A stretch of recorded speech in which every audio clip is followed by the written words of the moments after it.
Bonjour tout le monde, très heureux de vous retrouver pour les épisodes réguliers de la balado pour l'année 2021. Je vous la souhaite incroyable. Pour l'instant, ça commence de façon particulière. Je dirais pas encore inquiétante, bien que oui, je pense qu'on peut le dire, tout dépendant d'où on se situe dans ce beau grand spectre de pandémie qui nous accable depuis un an. J'ai passé un beau temps des fêtes. J'espère que c'est la même chose chez vous, que vous avez respecté les règles de distanciation. Visiblement, il y a plein de gens qui ne l'ont pas fait. Moi j'avoue que le couvre-feu la semaine dernière m'a rentré dedans. Pas par principe. Ben, en fait, oui, par principe, parce que moi, je respecte les règles depuis le début. Je n'étais pas de ceux qui font des parties après 20h le soir, mais disons que cet aspect-là politique, ce choix-là, m'a vraiment, vraiment interpellé. Et voilà. Alors, d'ailleurs, plus tard dans l'épisode, on va avoir une longue discussion avec Godefroy Lorando, entre autres sur les arrêts au sol. Moi, ça m'a beaucoup intéressé, cette question-là. J'ai vraiment beaucoup lu là-dessus. Godefroy aussi, c'est la mission que je lui ai donnée. Et vous allez voir, on n'est pas tout à fait d'accord, mais le segment est assez long parce que c'est une discussion, puis c'est ça que j'aime, c'est ça que j'ai envie aussi de mettre de l'avant cette année. En 2021, pour les épisodes qui nous restent là, jusqu'au mois de juin, ce mode de discussion-là, qui est essentiel en démocratie. Donc, voilà, j'ai bien hâte que vous entendiez ça. Je vais vous parler du site Internet, parce qu'on a travaillé fort là-dessus. Je veux remercier d'abord Jacques Duchesne, parce que l'été passé, c'est lui qui m'avait écrit, qui voulait me donner un coup de main pour organiser le contenu exclusif pour les donateurs de 60$ et plus. Et on a commencé quelque chose. Ça a été fait vraiment, ça a été construit à partir de rien. Alors, il y avait des petits glissements. On a essayé de régler ça. Il y a des choses qu'on était capable de faire, mais là, il y a un autre auditeur, puis je veux le remercier parce que c'est Pascal Meunier de chez FTech qui, lui, m'a écrit. Puis lui m'a dit « Hey, j'ai envie de finir, en fait, tout ce processus-là. » Donc, on a fait une refonte qui va faciliter, parce qu'il y avait des problèmes pour les gens qui s'inscrivaient. Il y en a qui ne recevaient pas les courriels, qui n'avaient pas accès à l'espace, au contenu exclusif, malgré le fait qu'ils s'étaient inscrits. Donc, on a migré aussi sur une plateforme québécoise aussi, parce que c'était pas le cas. On était avec Wix, qui est une plateforme américaine. Donc, là, tout ça est prêt. Alors, normalement, tout ça devrait être plus fluide. Si vous donnez 60$, évidemment, là, la campagne n'est pas terminée. Vous donnez ce que vous voulez, mais pour ceux qui donnent 60$ et plus, vous avez accès à du contenu exclusif. Là, normalement, vous allez recevoir directement un courriel qui vous remercie et qui vous indique que vous êtes déjà inscrit. Vous n'avez qu'à vous connecter sur le site Internet et l'espace privilège, là, vous aurez les épisodes, entre autres, de Brouillon de culture. Pour l'instant, il y en a 3. Évidemment, il va en avoir plus. Je les fais quand j'ai le temps, en plus des épisodes réguliers de la balado et en plus de ce que j'ai à faire pour gagner ma vie. Entre autres, des chroniques radio et ma participation à l'émission cette année-là. Mais là, vous allez voir, là, il va en avoir plus. Là, il y en a 3. Il va y avoir éventuellement peut-être des entrevues exclusives. Bon, tout ça est en train de se former. Tout ça est fluide, si on pourrait dire. Mais là, une chose est sûre, ça devrait être beaucoup plus simple pour accéder au contenu exclusif. Et en fait, ce qui est intéressant, c'est que là, vous allez avoir un lien dans l'espace privilège où il y a le contenu exclusif pour coller ce lien dans vos lecteurs de balado. Donc, vous n'aurez plus à écouter l'épisode directement sur lefredsavard.com. Vous allez pouvoir les télécharger, si on peut dire, et les écouter sur vos plateformes favorites, que ce soit téléphone, Apple Podcast, Spotify, sur votre ordinateur, dans la voiture, dans le bain, n'importe où, en marchant, dans votre petite marche, juste avant de rentrer à la maison à 20h. Donc, voilà, ça devrait être beaucoup plus simple. Trois petites nouvelles qui m'ont interpellé cette semaine avant de commencer l'épisode. D'abord, ça nous a étonnés. Est-ce que ça nous a étonnés? Moi, ça m'a un petit peu surpris, mais le grand patron des services français de Radio-Canada, Michel Bissonnette, qui a été pris, entre guillemets, à se rendre en Floride à son condo.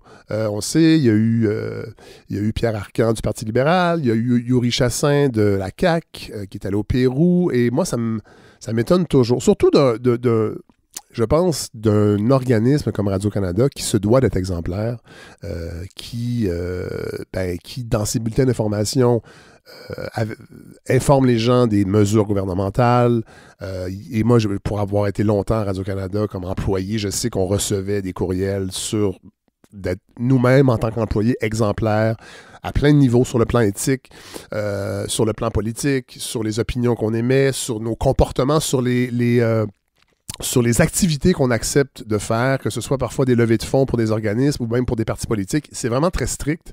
Et ça m'a vraiment beaucoup étonné de voir qu'un grand patron comme lui décide quand même d'aller passer un mois à son condo. Il s'est excusé. Bon, les excuses, on le sait, il y en a beaucoup depuis quelques années de gens connus.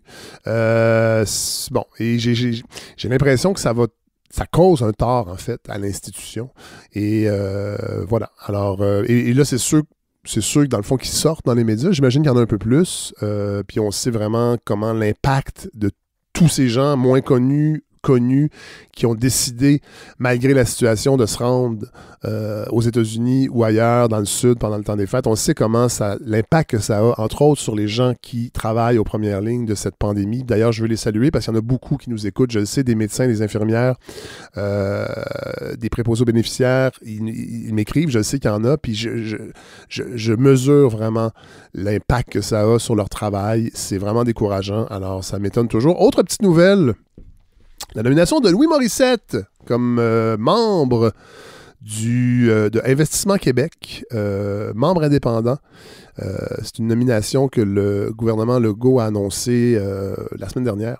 Je pense que c'est jeudi après-midi, qui a pas fait les manchettes. Je sais pas comment me positionner parce que, bon, Louis Morissette, évidemment, c'est quelqu'un qui pèse lourd dans l'écosystème médiatique québécois. C'est KO TV, c'est Véro Télé à Radio-Canada, c'est des magazines, c'est quelqu'un qui emmène très, très, très large. Bon, membre d'Investissement Québec. Sur le plan rémunération, c'est pas la manne nécessairement. Là. Je lisais que la rémunération annuelle des administrateurs a varié l'an dernier entre 16 215 $ et 34 931 $. On parle quand même d'une douzaine de réunions. Alors, tout dépendant de, je ne sais pas où on se situe sur l'échelle. Bon, donc, on reçoit entre 16 000 et 34 000 $. Bon, pour 12 réunions, c'est quand même bien payé, mais ce qui m'étonne un peu là-dedans, c'est les qualifications requises pour occuper un poste comme ça. Est-ce que on sait que François Legault aime beaucoup la culture québécoise, une certaine culture québécoise, disons-le, c'est-à-dire les séries télé, les romans, qu'il aime bien dire qu'il a lu. Pour ce qui est du théâtre, de la danse, des arts vivants, peut-être un peu plus niché ou pointu, je ne suis pas certain. Enfin, en même temps, c'est pas obligatoire que le premier ministre soit un grand fan de danse contemporaine, mais on comprend parfois l'impact que peut avoir des décisions comme ça quand on favorise un secteur de l'activité culturelle au détriment d'un autre. Je ne sais pas trop où me situer avec cette nomination-là. En fait, je me questionne sur les qualifications requises. Louis Morissette a un bac en marketing et commerce international. C'est un homme d'affaires qui réussit, c'est un millionnaire.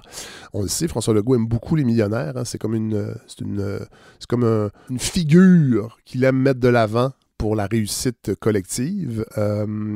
Sauf que Louis Morissette a été, entre autres, longtemps quelqu'un qui, en tant que producteur, son travail essentiellement était de gérer des fonds publics et de se dégager une marge de profit. On le sait comment fonctionne l'écosystème, entre autres de la télé. La prise de risque n'est pas la même qu'un homme d'affaires qui part à zéro avec une idée, puis qui va en développement, puis qui essaie d'ouvrir des marchés. Là, quand on est producteur télé, ben, on propose des projets, puis s'ils sont acceptés, ben, on reçoit une somme, et nous, ben, je dis nous, mais c'est eux, parce que je ne suis pas producteur télé, mais on administre les fonds publics et on se dégage une marge de profit. Du côté de Louis Morissette, ça a très, très, très bien fonctionné parce que KO TV est devenu un des plus grands joueurs dans le milieu de la télé, entre autres. Et c'est pour ça que je suis pas sûr qu'il y aura beaucoup, beaucoup de critiques, si critiques il y a à avoir de cette nomination-là, parce que dans ce beau métier que je pratique, les gens ont parfois peur de parler ou d'être un peu plus critiques, de peur de ne plus travailler, de ne plus être appelé pour travailler sur des productions. Mais je ne sais pas si François Legault tente de se ménager, dans le fond, des sympathies dans ce milieu-là pour les mois à venir qui vont être difficiles. La pandémie n'est pas terminée, puis quand elle va être terminée, ben, on va se rendre compte que il y a un déficit et qu'il va falloir prendre des décisions. Et bon, je pense pas que c'est le cas. Je n'enlève pas les qualités à Louis Morissette, mais il emmène extrêmement large, tout comme son épouse, Véronique Cloutier, qu'on voit à toutes les sauces à Radio-Canada. Alors, ouais, j'ai hâte de voir. J'ai hâte de voir comment il va conseiller. En fait, ce que j'ai trouvé ironique, je dois vous le dire, là, c'est le fait que c'est Louis Morissette, entre autres, qui produit La Maison Bleue, cette série, et Alain Deneau en parle dans son livre Bande de colons. Il s'étonne, en fait, qu'une collectivité mette de l'avant une série télé sur l'indépendance d'un pays qui n'a jamais eu lieu et que cette indépendance-là est tournée au ridicule et devient un peu burlesque. Alors moi, je trouvais que il y avait là ce symbole-là que je trouve particulier, surtout provenant d'un premier ministre qui a déjà été ministre des Finances et qui a déjà mis de l'avant un budget de l'indépendance de l'an 1 et qui aujourd'hui a mis tout ça de côté et tente de négocier avec le fédéral pour donner une marge de manœuvre au Québec, et ça ne fonctionne pas toujours. On le voit bien avec les vaccins, les guéguerres de chiffres et de procédures. Alors je trouvais ça un peu ironique. C'était comme l'aboutissement d'un long cycle politique qui est parfois déprimant. N'ayons pas peur des mots. Autre petite chose que j'ai vu passer dans les médias qui m'a fait un peu rire, c'est Dominique Gagnon, qui est président et chef de la direction de Connect and Go, et qui a écrit aux médias, entre autres, pour que l'événementiel mette la main à la pâte pour la campagne de vaccination. Bon, on sait, l'événementiel est en pause aussi à cause de la COVID. Donc, évidemment, les gens ont envie de travailler. Ça part d'une très belle intention. Bon, il y a des petits extraits. Il disait, la semaine dernière, à l'émission de Paul Arcand, la collaboratrice Lise Ravary mentionnait qu'aux États-Unis, certains États ont décidé de confier à des réseaux de billetterie événementielle la logistique des réservations pour les campagnes de vaccination. Et là, lui, ça l'a un peu allumé. Parce qu'il disait ça pourrait être intéressant qu'on aide le gouvernement, tout le domaine de l'événementiel, pour mettre en place une logistique. On peut critiquer le gouvernement à plein d'égards, je ne me gêne pas, mais sur le plan de la vaccination, puis je ne rentrerai pas dans le débat actuel sur la deuxième dose, les délais, tout ça, mais on a quand même, je pense, une santé publique par rapport à l'organisation des campagnes de vaccination. Je pense pas que ça va si mal que ça. On a déjà le Québec a déjà organisé de grandes campagnes par le passé, puis le côté organisationnel ne semble pas être un problème, à moins qu'il y ait une pénurie de main-d'œuvre par rapport à ça. Pour l'instant, ça ne semble pas être ça le problème. Mais bon, je trouvais ça drôle que parce que là, plus loin dans sa lettre, il dit, si nous rassemblions le Cirque du Soleil, Moment Factory, Ticket Pro, Evenco, Gestev, le Festival d'été, on pourrait faire des choses incroyables. Et là, un peu plus loin dans sa lettre, il dit, pourquoi ne pas solliciter les équipes de Moment Factory pour développer des expériences visant à rendre la vaccination plus agréable, voire même à faire une activité mémorable et positive, attendre 15 minutes après l'injection, tourner des courts-métrages sur cette expérience-là pour rendre la vaccination un moment incroyable. Et bon, on le sait, on est dans une époque où le storytelling et l'expérience doit être toujours incroyable dans toutes les activités qu'on fait. Puis ça me faisait un peu rire de lire un peu cette lettre-là pour encore rendu là, on pourrait aussi rendre mémorable la fin de vie à cause de la COVID, rendre le triage dans les hôpitaux une expérience incroyable et rendre le sourire aux gens. Ça m'a fait un petit peu sourire, et j'avoue que ces temps-ci, les occasions de sourire, on en a besoin. Donc voilà. Je ne sais pas si vous avez vu passer la lettre. On pourra peut-être la mettre sur la plateforme, sur la page Facebook de la balado. Cela dit, je veux pas me moquer des gens qui travaillent en événementiel, parce que comme bien des secteurs, ils ont besoin de travailler. Ça me faisait juste un peu tiquer toute cette espèce de fétichisme de l'expérience bonifiée dans toutes les sphères de notre vie. On est en pandémie. La télé nous offre du divertissement à tour de bras. Je pense qu'aussi, éventuellement, il va falloir arrêter peut-être de nous présenter des émissions de vedettes qui chantent avec des amis d'enfance puis qui braillent à la fin. Il y en a déjà pas mal. C'est de la variété. Je sais que les gens aiment ça, mais à un moment donné, il va falloir réfléchir aussi. Puis l'espace de réflexion, je trouve, est de plus en plus réduit. Et c'est pour ça, d'ailleurs, que je crée ce projet-là et que je vais de l'avant encore avec ce projet-là parce que je trouve que le divertissement, on en a énormément. Puis qu'à un moment donné, il faut réfléchir aussi ensemble. Puis des fois, les médias sociaux ne sont peut-être pas le meilleur endroit. Puis les médias ont un rôle à jouer là-dessus. Et voilà. Et je trouvais que de faire de la vaccination une expérience mémorable, je sais pas. Voilà. Alors, on va aller retrouver Godefroy. J'ai très hâte de le retrouver. Ça fait longtemps qu'on n'y a pas parlé. Puis je vous avertis à la fin de l'épisode, après la conversation avec Godefroy, on va retourner en Suède. Je ne sais pas si c'est pour se consoler, mais vous savez que les nouvelles qu'on a de là-bas dans les médias d'ici sont pas très bonnes. La stratégie gouvernementale semble être un échec et on va aller retrouver Victor Delorme, avec qui on avait jasé en début de saison l'an dernier, à l'automne, pour voir comment ça se passe sur le terrain, la pandémie en Suède. Alors voilà, on va rejoindre immédiatement Godefroy Lorando pour nous parler de cette délicate question des arrêts au sol. Et là, c'est avec un immense plaisir que je retrouve ce bon vieux Godefroy Lorando. Salut! Un bon vieux meuble. Oui. Salut Fred. Hey, ça fait longtemps, mais ça fait longtemps qu'on ne s'est pas parlé. Ben, avec un micro, ça fait longtemps qu'on s'est parlé. Ça remonte à avant les fêtes. Puis on s'était surtout promis qu'on ne parlerait pas de COVID pour un bout. Oui. Et avant, en fait, de pouvoir tracer une espèce de bilan de Noël puis de la pause des fêtes. Là. Puis on est rendu là en tabarouette, Fred, parce que on s'est parlé au téléphone. Oui, et on devait même pas commencer le retour en 2021 avec la COVID. Je l'avoue, moi-même, j'avais prévu un épisode sur les États-Unis avec tout ce qui s'est passé, mais on va le faire la semaine prochaine. Mais là, je trouvais, avec l'instauration du couvre-feu, qui, moi, m'a heurté sur le plan politique, si je pourrais dire. Là. Puis là, après ça, j'ai écouté le point de presse de notre bon ministre Jean-François Roberge, vendredi dernier. Oui, mais moi, je pouvais parce que je ne suis pas un professeur. Alors, je pouvais l'écouter à 11h, alors que les professeurs, et pourtant, le point de presse les concernait, ne pouvaient pas puisqu'ils travaillaient, incluant vous, Godefroy. Oui, bien, en fait, moi, il travaillait pour mes enfants. Oui, voilà. Ouais, c'est ça. Parce que dans le fond, on était en télé-école, école à distance la semaine passée. Et honnêtement, Fred, quand j'ai vu c'était certain que j'écoutais ça. Là. C'était sûr. Oui. Et j'attendais la nouvelle. Et finalement, en fait, c'est Legault qui l'a dit que les écoles allaient ouvrir malgré tout la semaine suivante. Et honnêtement, c'était à mes yeux, impossible. Je ne pensais pas que les écoles au Québec allaient rouvrir, considérant tout ce qu'on avait déjà mis comme mesure et qui semble pas vraiment fonctionner. Oui. Et puis là, moi j'ai vu le côté positif. Il faut que je vous annonce que j'étais très, très heureux que moi, mes enfants puissent retourner à l'école. Pour des raisons on parle de la santé mentale des enfants, c'était très important pour eux autres. Je vais te dire un petit secret, Fred, c'était pour la mienne. Oui. Aussi. Parce que travailler à la maison, à distance.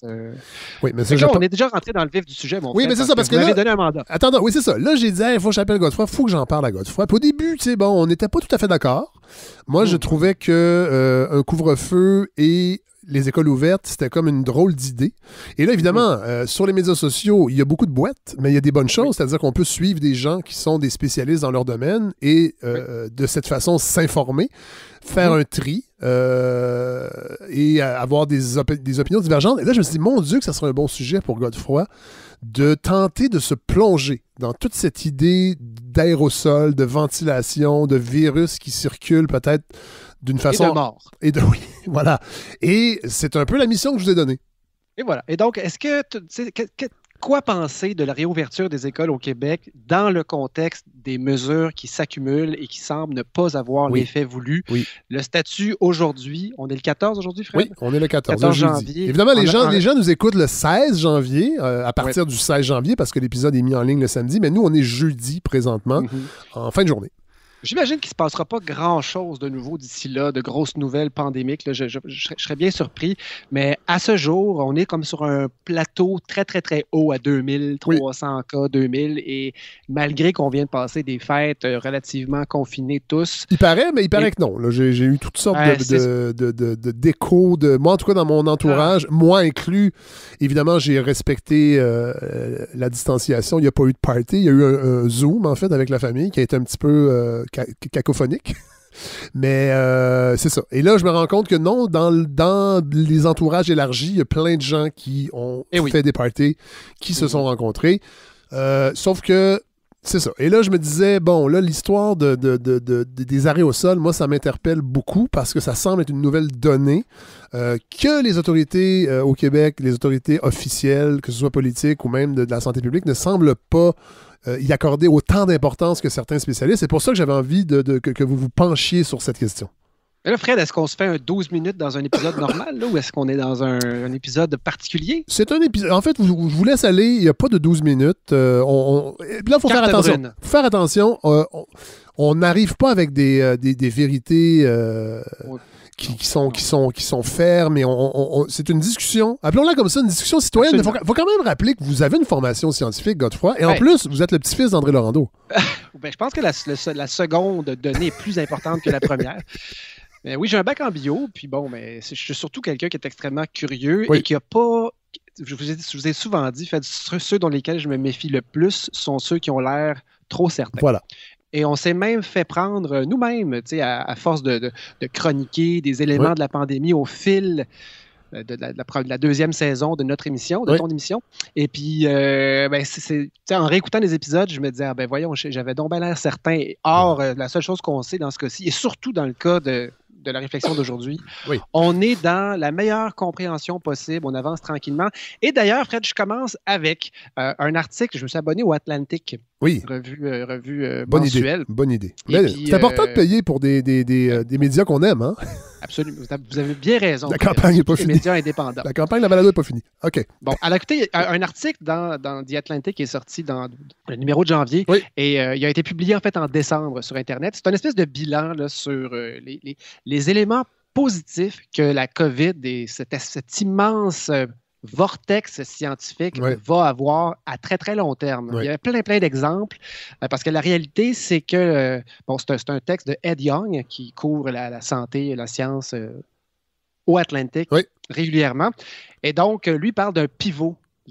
Tous les scientifiques de la planète se sont virés de bord en 3-4 semaines pour faire quelque chose en rapport avec la COVID, à cause de l'attention médiatique, à cause de l'importance des enjeux, mais aussi à cause de l'argent, donc certains par opportunisme, certains par pur intérêt scientifique. Et les éléments positifs, par exemple, j'en nomme un comme ça, de mémoire, les infections virales ont toujours eu parfois des conséquences un peu bâtardes à très long terme. Donc, des conséquences un peu bizarres, des pathologies cardiaques, des problèmes d'infection à très long terme qui sont un peu mystérieuses et très peu de gens les ont et ça ne nous intéressait pas vraiment. Il n'y a pas de recherche là-dedans. Et là, à cause de la COVID et ce qu'on appelle les long COVID, donc les cas lancinants de COVID, ce qu'on va réussir à trouver sur l'impact de ce virus en particulier risque d'aider beaucoup les autres gens qui sont aux prises avec des conséquences à très long terme de d'autres virus. Donc, c'est intéressant. Un élément, évidemment, plus sombre, c'est le fait qu'il y a un fouillis, en fait. Vous l'avez un peu envisagé, là, vous l'avez dit tantôt. Il y a tellement de monde qui font de la recherche en ce moment sur la COVID et il y a aussi des analystes un peu improvisés qui ramassent des données, qui font des méta-analyses qui ne sont pas révisées par les pairs. Et il y avait ce qu'on appelait le franchissement de certaines limites entre les branches de la science. Et on se trouve à avoir des démographes qui font finalement des papiers sur l'épidémiologie et inversement des spécialistes d'autres choses et qui nous parlent des poumons. Et ça fait qu'on se ramasse avec une espèce de vision tunnel. Tout le monde veut écrire à vitesse grand V. Et je lisais qu'il y a plein de conseillers à la santé publique qui doivent résumer aux politiciens ce qui se passe dans les médias et qui maintenant perdent un temps fou à débusquer des choses qui circulent sur Internet, entre autres, mais qui peuvent passer, qui ont le vernis scientifique, et donc des gens qui étaient sollicités très rarement pour simplement clarifier certaines données une fois de temps en temps, travaillent presque à temps plein maintenant pour démêler ce qui sort sur Twitter un sujet après l'autre. Puis quand on s'est parlé en fin de semaine, Fred, samedi, vous m'avez dit, vous étiez down, Fred. Oui. Vous étiez, comme on dit en sciences, décrissé. Oui. Parce que vous aviez là comme aberré par l'immense amoncellement de preuves qui allaient contre, finalement, l'ouverture des écoles, puis on pourra aller l'ouverture des écoles dans certaines conditions, parce que je suis d'accord avec vous, il faut que les écoles s'ouvrent. Mais quand je vous ai parlé, là, vous étiez dans un mode particulier, puis j'ai compris, Fred, en allant jouer sur Twitter, c'est qu'il y a vraiment des amoncellements, il y a des textes et des textes et des textes de recherche qui vont nous prouver que, et tu sais, il y a des références sérieuses et tout, j'en ai décortiqué plusieurs à mon grand dame, c'est pas toujours le fun à faire, mais à un moment donné, on ne sait plus. Oui. Et c'est justement là qui est intéressant, c'est qu'il y a une tension entre l'urgence de la situation actuelle, qui fait qu'il y a plein de monde qui écrit en même temps sur ce sujet-là, et en même temps, il y a une tension au niveau de la recherche de consensus qui, eux, vont aller servir de guide pour les vraies politiques qui sont mises de l'avant par les santé publique de tous les pays. Et tout ça ne marche pas à la même vitesse. Donc, si vous suivez ce qui se passe sur les médias sociaux, sur Twitter, puis on embarque dans un fil de pensée, c'est vraiment possible de se faire carrément happer et de devenir, pas parano, mais d'être vraiment impacté par tout ce qu'on peut y lire, parce que souvent, on va lire un enchevêtrement, une citation et puis, ça finit par être troublant. Oui. Et donc, je me suis intéressé un peu. J'ai repris un article du Devoir de décembre où on se plaignait que, en fait, c'était ça le titre, est-ce que le Québec adapte assez rapidement ses mesures de santé publique? Et c'est un peu ça qu'on peut lire un peu partout. J'ai entendu à Dutrissac une entrevue ou un autre sur Cube Radio où on accusait l'INSPQ et la santé publique de fonctionner comme des bunkers ou pire, Fred, comme des églises. Oui. Et spécifiquement, Don Shepard de l'Université McGill, lui, qui est directeur de l'initiative interdisciplinaire en infection et immunité de l'université, lui parle d'une mentalité bunker et il dit qu'il faudrait qu'il y ait une certaine ouverture aux rapports qui proviennent de l'extérieur. Ouais. Par contre, il y en a d'autres aussi qui disent que l'INES-PQ et l'INES-3S ont une certaine indépendance scientifique qui est quand même rassurante. Et c'est arrivé depuis les derniers mois où ils ont produit des rapports qui allaient un peu à l'encontre, qui mettaient en porte-à-faux finalement le ministère de la Santé ou encore la Santé publique ou le ministère de l'Éducation en leur disant vous devriez faire des demi-classes là, au secondaire ou au primaire alors qu'il n'y avait pas du tout les professeurs pour le faire. Mais eux sont là donc pour finalement répondre aux questions de la santé publique, mais le problème serait en fait le délai qui est entraîné par tous les processus de consultation et de validation. Oui. Mais ce que ça donne, c'est que finalement, on reproche à nos mentors, à nos bonzes, si on veut, de la santé publique ici et au niveau canadien aussi, puis un peu à l'OMS de la même façon, d'être très conservateur. Oui. Donc, de pas vraiment réagir assez rapidement. Et c'est pas une attaque généralisée que j'ai su, mais on le reproche. Oui. Un certain conservatisme. Et dans le cas des écoles, là, c'est extrêmement intense parce que là, on est, nous autres, au Québec, là, face à une situation qui est critique. Je n'ai pas besoin de vous répéter ce qui arrive, mais les semaines à venir sont très, très inquiétantes. Il y a déjà plein de mesures qui sont mises en place. Or, ça ne fonctionne toujours pas. Oui. Puis là, on va ouvrir les écoles sous prétexte que, qu'est-ce qu'on nous dit? Les écoles sont relativement sécures, les éclosions sont finalement limitées et l'importance de l'école est pratiquement impossible à évaluer tellement les impacts à long terme vont être immenses. Oui. Mais par contre, si vous allez voir sur Twitter, si vous lisez, pas juste sur Twitter, mais des gens qui vont contredire un peu cette façon de faire-là, vont dire que l'école primaire, la rouvrir maintenant, c'est un mauvais choix parce que, je donne un exemple, finalement, les enfants qu'on disait très peu contagieux sont peut-être ceux qui ont rentré les virus dans les maisons, malgré tout, sans qu'on s'en rende compte. Quand on parle de l'aération qui serait pas si mal, mais finalement, tu as d'autres rapports qui vont dire, non, c'est n'importe quoi. Et la fameuse question des aérosols, alors que l'INSPQ accepte finalement du bout des lèvres de dire oui, finalement, ça fait partie de l'équation, il y en a d'autres qui sont déjà rendus à dire, non, c'est la plus importante fraction de la contamination. En fait, le principal vecteur de contamination pourrait être les aérosols. Exactement. Et donc, on voit bien que, dans le fond, ce qu'on reproche à notre cadre de santé publique, c'est de ne pas être assez rapide. Fait que là, il faut se questionner. Oui. Il faut se questionner parce que là, on suit qu'est-ce qu'on préfère faire. Et donc, je retourne, Fred, à l'initiale de notre conversation, c'est-à-dire la fameuse conférence de notre ministre de la Ventilation. Oui. D'ailleurs, vous me disiez qu'il avait eu l'air d'un vendeur de chars, ce ministre Roberge. Usagé. Et là, usagé, et j'aimerais vous le décrire un peu différemment, parce que je m'attendais à un vrai vendeur, tu sais. Oui. Mais ce que j'ai vu, là, je vais vous dire ce que j'ai vu, Fred, et là, les gens vont peut-être comprendre qu'en réalité, je suis une bitch, mais assez terrible, pour ceux qui ne le savent pas. Mais je me suis vraiment dit ça. Alors, allons-y pour un peu de poésie. Oui. Si vous pensiez l'avoir à l'émission un jour, c'est peut-être maintenant que ça tombe à l'eau. Non, mais Godefroy, vous le savez, je l'ai déjà un peu dit, mais il y a des auditeurs qui m'ont écrit recevoir des politiciens, pour l'instant, c'est pas dans les plans de la balado. Et je sais qu'il y en a qui m'écoutent parce qu'ils me le disent, ils m'écrivent. Ouais.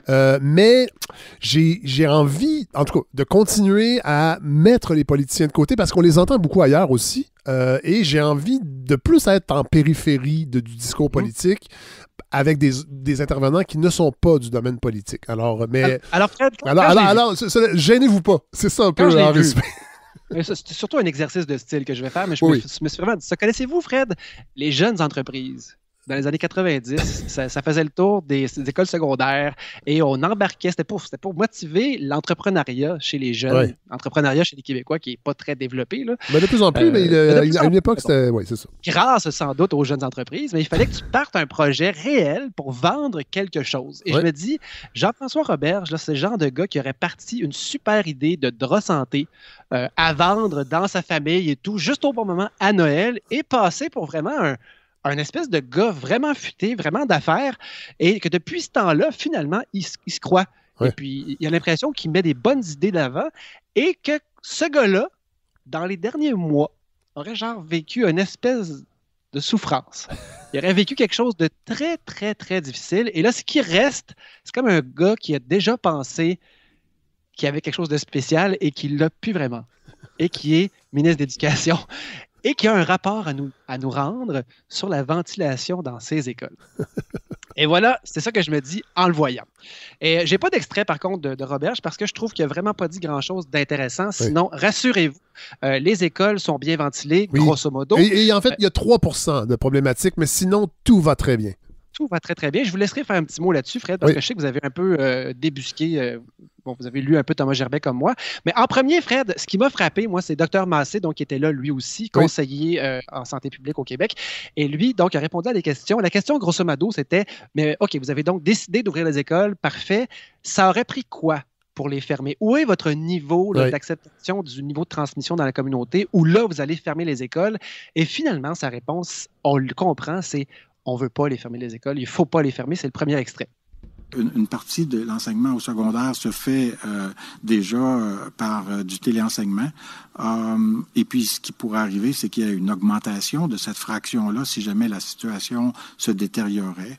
Du côté du primaire, ce qu'on pense, c'est que la présence des enfants, des élèves, elle est essentielle pour leur apprentissage, pour leur santé mentale, pour leur socialisation. Et là, ça prendrait vraiment quelque chose qui serait très différent, même ça pour dire qu'il y aurait plus d'écoles, parce que la capacité de faire du téléenseignement au primaire, c'est une chose qui est extrêmement difficile puis qui peut pas se faire en tout cas, moi, je suis pas pédagogue, là, mais qui peut pas se faire d'une façon qui peut remplacer la présence des élèves, pour commencer. Pour commencer.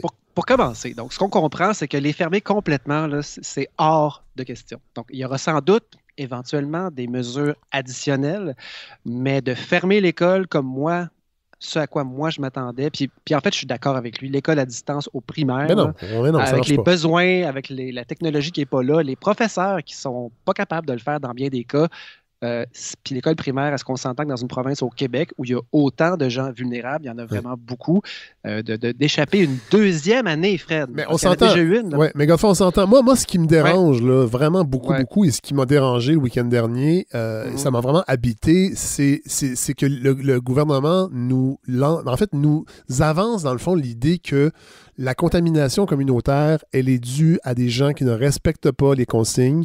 Elle se passe à la maison seulement. Et à l'école, pas vraiment. Sur les milieux de travail, pas vraiment. Dans les centres d'achat, pas vraiment. Alors, en conséquence, nous imposons un couvre-feu et nous laissons les écoles ouvertes et on ne reconnaît pas que la ventilation est problématique et le point de presse du ministre Roberge me semblait être une opération, et je suis d'accord avec Michel Seymour, et je vais peut-être en parler tantôt, parce que lui a vraiment décortiqué les arguments avancés scientifiques, et c'était pas convaincant. On sentait vraiment qu'il y avait une espèce de mission cover-up. Ouais, exactement. Je voulais vous parler et moi, c'est ça qui me dérange. Parce que je suis d'accord que l'école est importante, mais là, dans la condition où on parle de trier les patients, que des gens vont mourir parce qu'ils n'auront pas les soins, et qu'on laisse le virus possiblement circuler dans les écoles, donc de retour à la maison et dans la communauté, puis qu'on ne fait qu'accuser la population de ne pas respecter les règles, ça me semble un peu simpliste. Ben voilà, puis Fred, on va. Donc, ce que j'entends quand même, puis on l'avait entendu cet automne, c'est que Québec a fait son lit, les écoles vont rester ouvertes. Oui. Parce que, tu sais, c'est sûr que si les écoles restent ouvertes, c'est l'économie qui reste ouverte aussi. Là. C'est ça l'affaire. Oui. D'ailleurs, Godefroy, une dernière parenthèse, je vous laisse poursuivre, mais dans le même point de presse, le docteur Massé l'a dit. Il l'a dit à un moment donné. Oui, c'est bon pour la socialisation, puis il faut quand même le dire, ça permet aux parents de travailler. Il l'a dit. Absolument. Ça. Bon, alors, tout à fait. c'est une belle candeur, au moins. Pour une fois, on dit les vraies choses. Et parlant d'aveu, Fred, il y a quelque chose que j'ai vu citer nulle part, mais dans mes notes, je l'ai bien écrit. On a posé les questions au docteur Massé et tout, et on lui demandait pourquoi est-ce qu'au départ, on n'a pas imposé le port du masque dans différentes circonstances, et il a répondu parce qu'on n'en avait pas assez. Oui.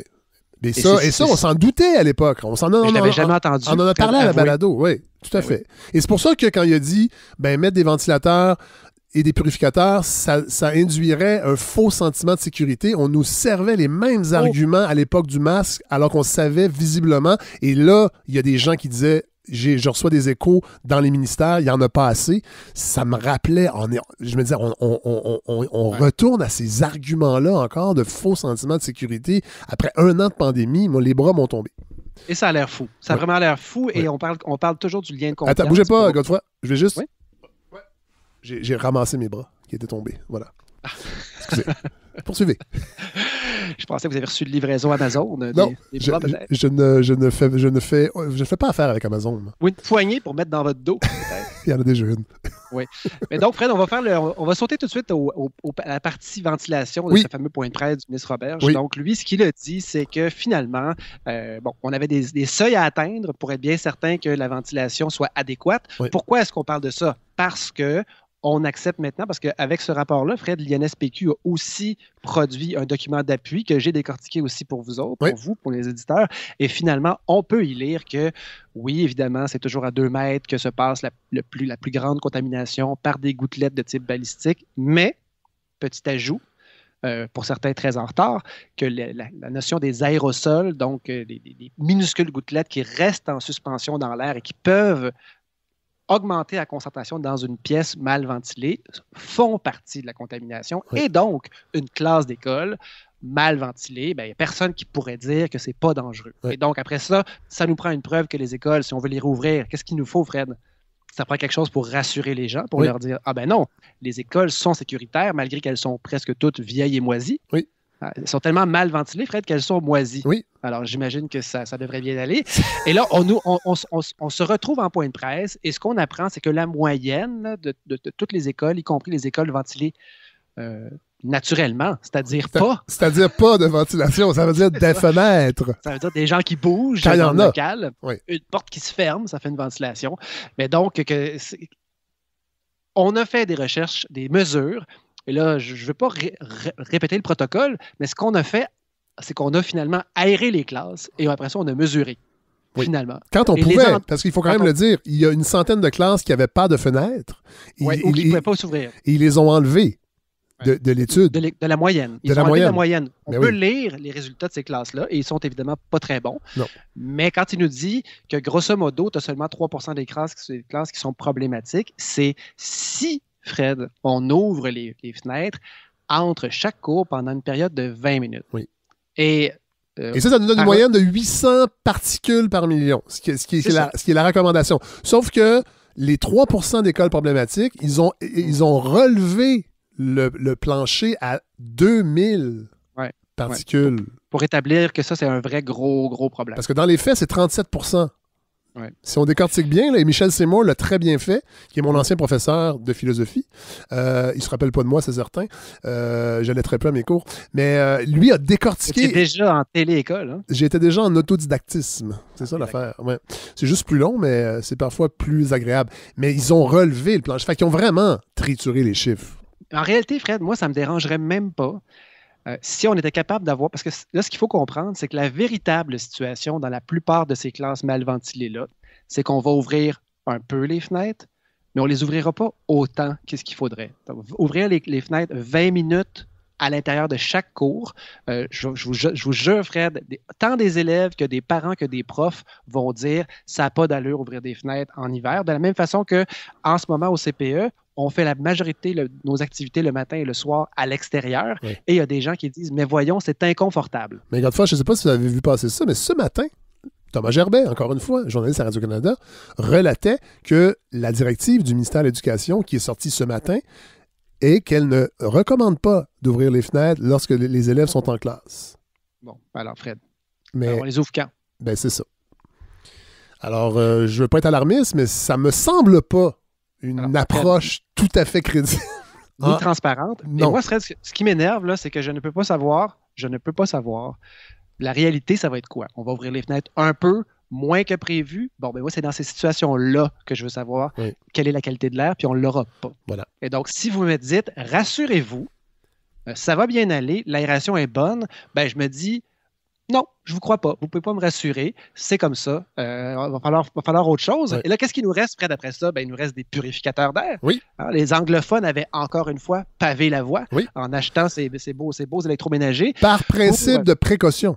Par principe de précaution. Et, de ne pas attendre que la science soit ferme par rapport à ça, juste de dire allons-y. Et encore une fois, vendredi, le ministre a dit on n'est pas sûr que c'est une bonne idée, puis peut-être que si on les installe mal, ça va être pire. Alors on recommande, on les interdit pas, mais on les recommande pas. Et là, il paraît qu'il y a des directives cette semaine il y a des directions d'école qui ont demandé aux écoles, aux classes qui en avaient dans le réseau public francophone de les enlever.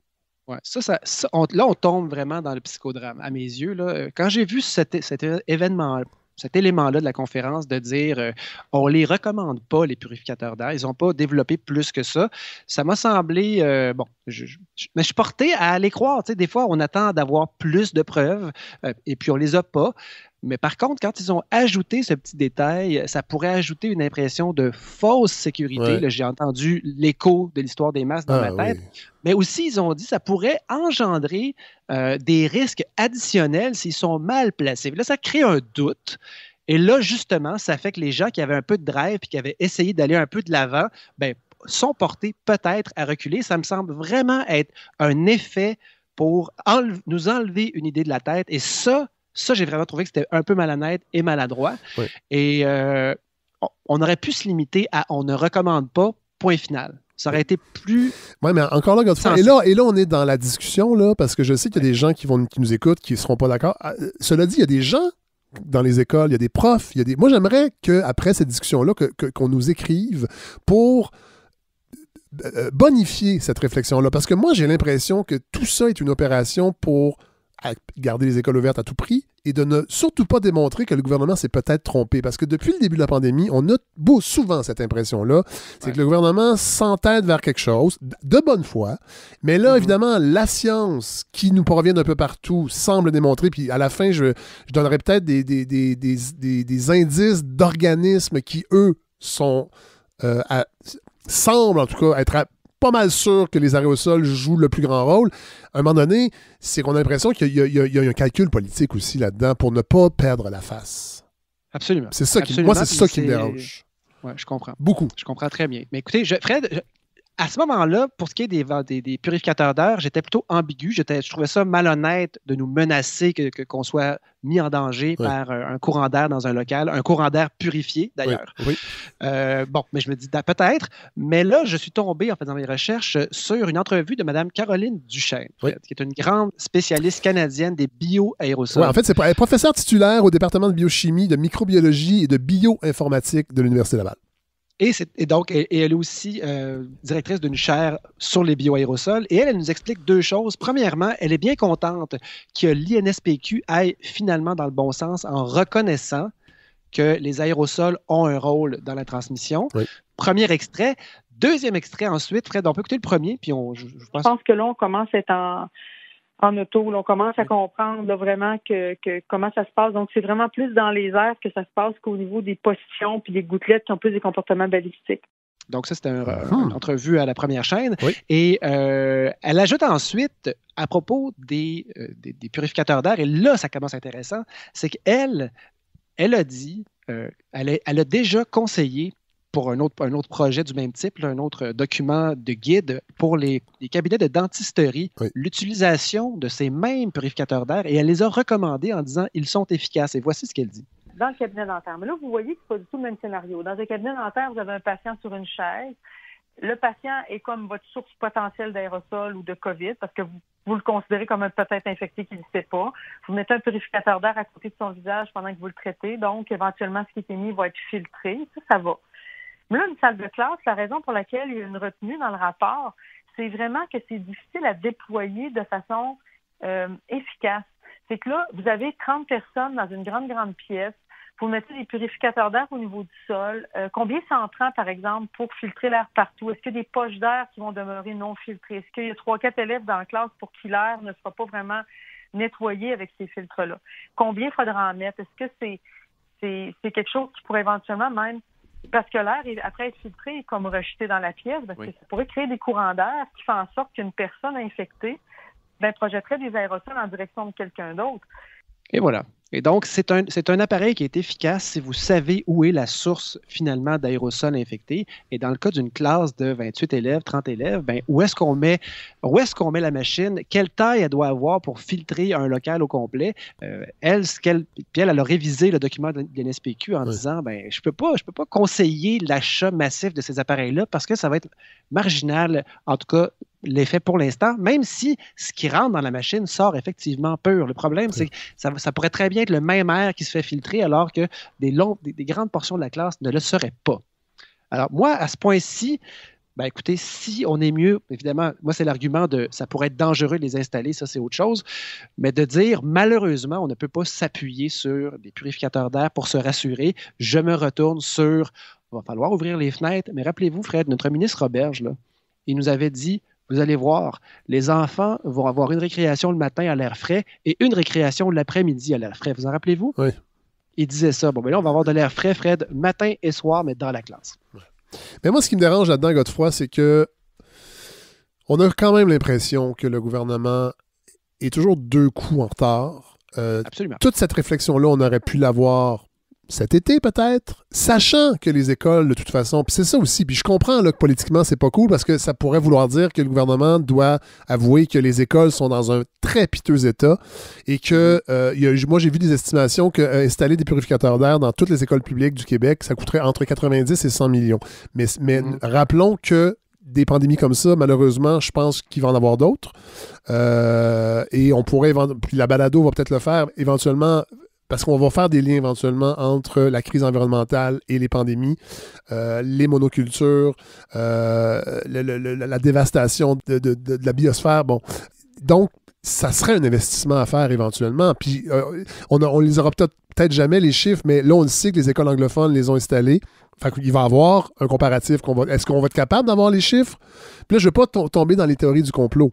Mais la situation, visiblement, elle est très grave, mais j'ai l'impression qu'elle est grave dans certaines sphères et dans d'autres, on est un petit peu leste.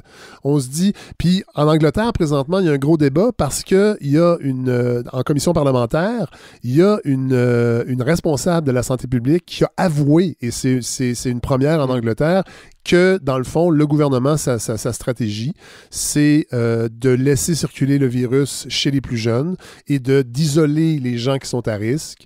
Et c'est pour ça qu'on laisse les écoles ouvertes et qu'on espère que l'immunité collective va s'acquérir de cette façon-là. Évidemment, ici, est-ce qu'on en est là? Mais je regarde les décisions qui se prennent parfois et je suis en train de me dire, coudonc, est-ce que c'est ça qui est en train de se passer? Et je vais mettre le texte qui dévoile ça. C'est un média indépendant anglais. Et ça rejoint aussi la déclaration de Great Barrington que j'ai découvert la semaine dernière, que je ne savais même pas qu'elle existait. Je ne sais pas si vous en avez entendu parler, Godefroy, de cette... Oui, absolument. Bon. Ben oui. Un regroupement, ce sont des médecins?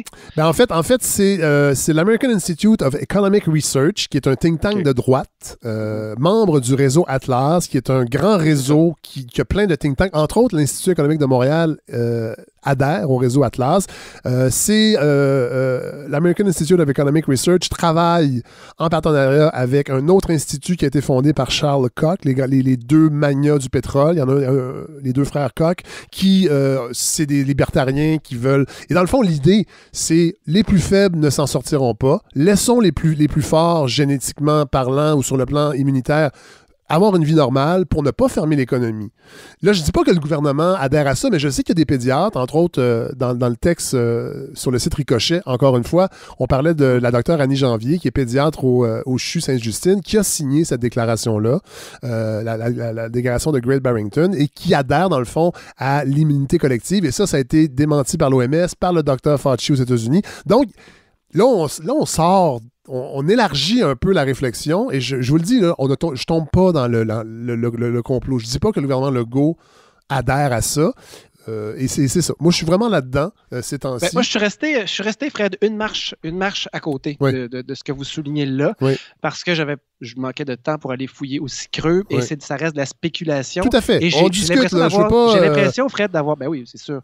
Mais j'ai l'impression qu'on a suffisamment d'explications qui pourraient motiver ne serait-ce que pour sauver la face politiquement, maintenir l'économie ouverte. J'ai pas l'impression qu'il manque tant de morceaux.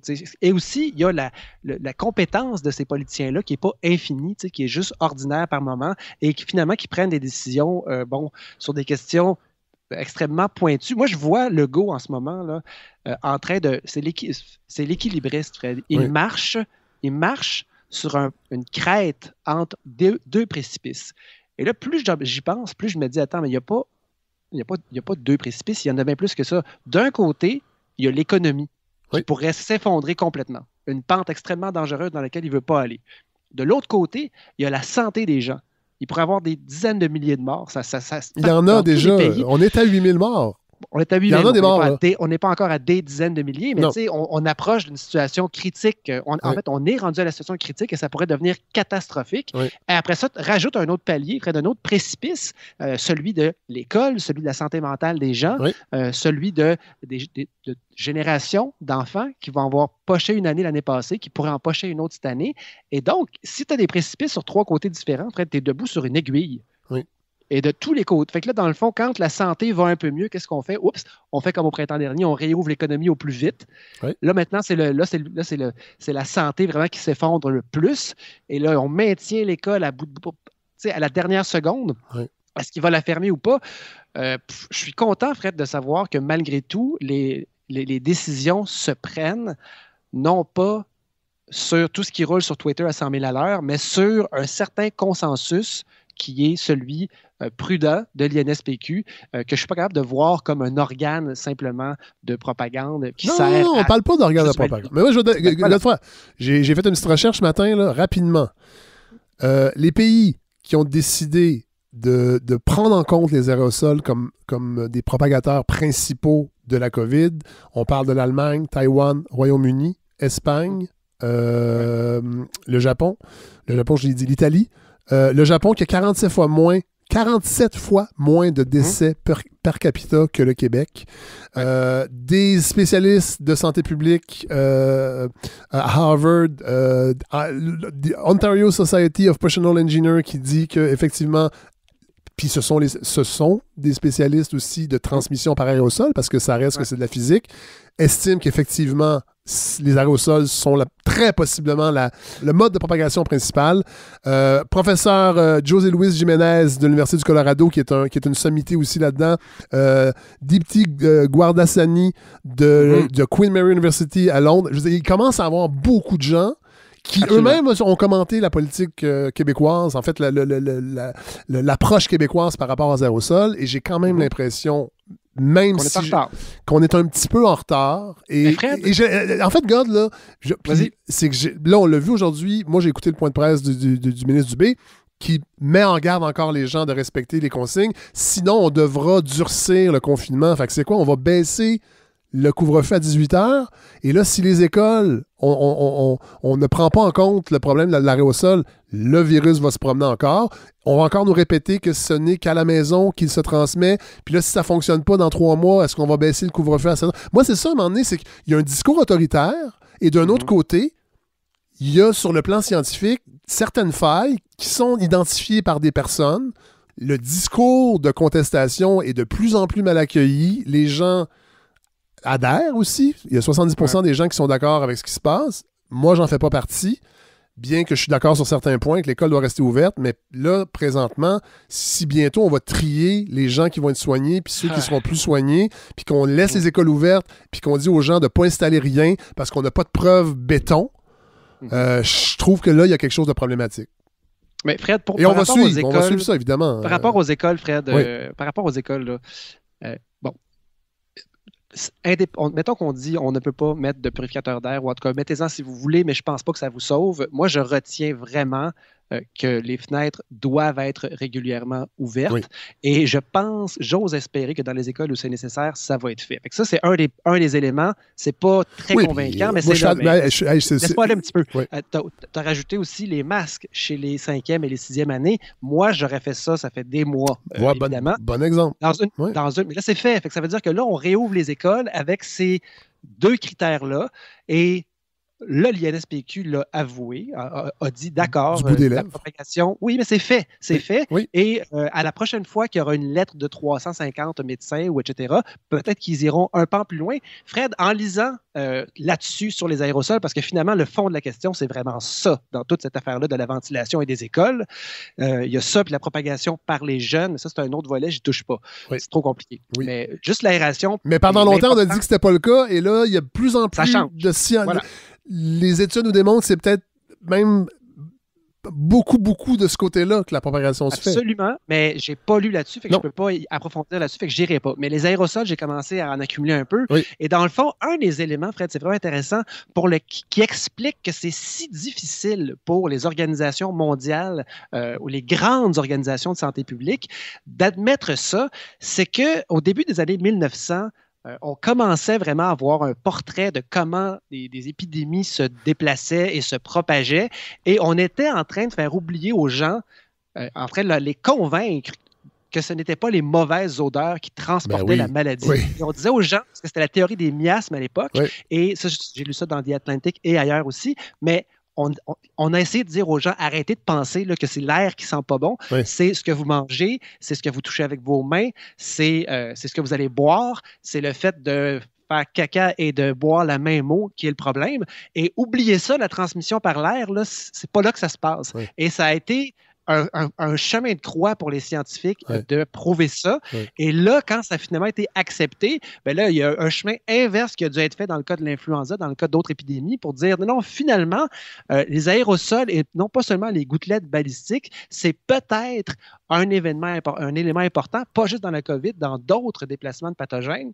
Et quand je parlais tantôt parmi les grands avantages de la pandémie actuelle, c'est toute l'énergie qui a été mise par les scientifiques au développement de nouvelles recherches. Eh bien, ceux qui s'attardent à la transmission par aérosol, Fred, disent qu'ils rament à compte courant depuis 20 ans et que dans le dernier 6 mois, ben, leurs idées ont fait plus de chemin que dans les derniers 20 ans. Oui. Et donc, Fred, si je veux juste résumer à nos auditeurs, parce que c'est souvent ce que j'aime faire, si on a l'impression que le Québec, peut-être le Canada aussi, est un peu en retard dans son statut sur les aérosols, voici, Fred, ma compréhension de ce vers quoi on s'en va et qui est sans doute, Fred, non pas la réalité, là, mais la vision la plus complète de ce qu'on comprend.